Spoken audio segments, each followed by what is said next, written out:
जब राम स्वरूप जी कहते हैं कि मर्द के दाढ़ी होती है औरत के नहीं, यह सुनकर शंकर भी हंसता है, मगर गोपाल प्रसाद जी गंभीर हो जाते हैं। गोपाल प्रसाद जी कहते हैं, हाँ हाँ, वह भी सही है।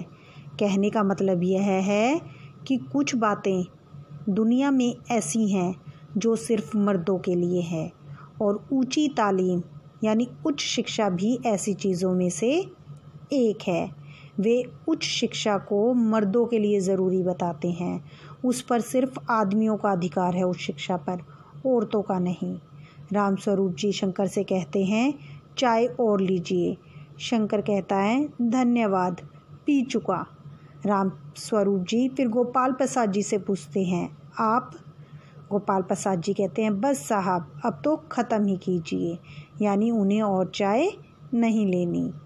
राम स्वरूप जी कहते हैं, आपने तो कुछ खाया ही नहीं, चाय के साथ टोस्ट नहीं थे, क्या बताएं वह मक्खन। राम स्वरूप जी बताना चाहते हैं कि मक्खन नहीं आ पाया।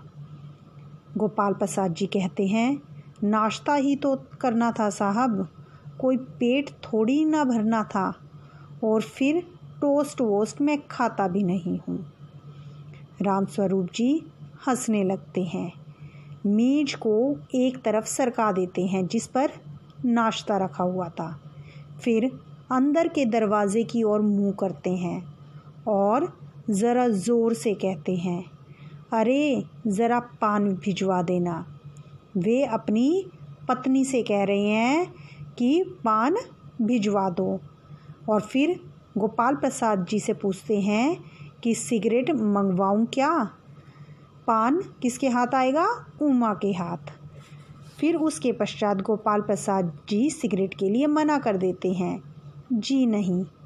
पान की तश्तरी यानी प्लेट को हाथों में लेकर उमा आ जाती है। उसने बिल्कुल सीधे सादे सादगी से भरे हुए कपड़े पहने हुए हैं और उसकी गर्दन झुकी हुई है, जैसा कि आम तौर पर हमारी भारतीय परंपरा में है कि लड़की को जब देखने आते हैं तो लड़की हाथ में तश्तरी लेकर गर्दन झुकाकर ही लड़के वालों के सामने जाती है। बाबू गोपाल प्रसाद जी आंखें गड़ाकर यानी एकटक उसे निहारते रहते हैं, और शंकर भी उसे अपने पिताजी के साथ ताक रहा होता है।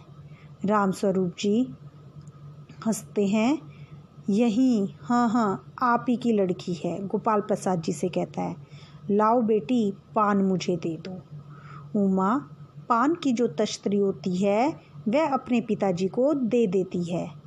उस समय उसका चेहरा ऊपर को उठ जाता है और नाक पर रखा हुआ जो सोने के रिम वाला चश्मा है वह दिख जाता है। बाप बेटे अचानक चौंक उठते हैं, यानी हैरान हो जाते हैं कि इसकी नाक पर यह चश्मा क्यों है। दोनों एक साथ पूछते हैं, चश्मा? राम स्वरूप जी ज़रा सक पकाना यानी घबरा कर, जी वह तो पिछले महीने इसकी आंखें दुखनी आ गई थी, तो कुछ दिनों के लिए चश्मा लगाना पड़ गया था। तो राम स्वरूप जी यहाँ पर अपनी बेटी के चश्मा लगाने वाली बात को भी छुपा रहे हैं कि चश्मा जो है वह पढ़ाई के कारण नहीं लगा, आंखें दुखने के कारण लगा है। राम स्वरूप जी हर हाल में चाहते हैं कि उनकी बेटी का रिश्ता शंकर से हो जाए।